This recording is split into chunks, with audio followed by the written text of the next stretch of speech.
महीनों बाद मैं फिर से यहाँ हूँ, अपने घर में, अपनी असल जगह। शादी में फायरिंग के वाक़े से मुताल्लिक मालूमात में कुछ अजीब है। कोई पुरानी दुश्मनी को भड़काने के लिए रिमजी जैसे घटिया इंसान को इस्तेमाल कर रहा है। कुछ गड़बड़ तो है इस मामले में, तो जब तक मैं उसे हल न कर लूं कोई कुछ नहीं पूछेगा। किसी को हमारी गैर मौजूदगी का पता चले उससे पहले लौटना होगा। किसी को पता नहीं चलेगा कि हम हवेली से निकले। बतूल हमें कवर देगी। हमारे आने तक वो मुहाफिजों को मसरूफ रखेगी। उन्होंने दिलान का कैसे पता लगाया? हमारे लिए जानना जरूरी है। दिलान की तलाक के कागजात फौरन तैयार करवाओ।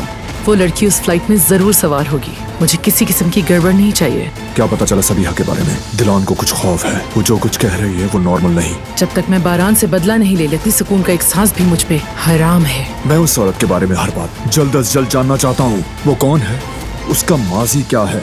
वो कहानियाँ अधूरी जो न हो सके कि पूरी, उन्हें मैं भी क्यों सुनाऊं, उन्हें तुम भी क्यों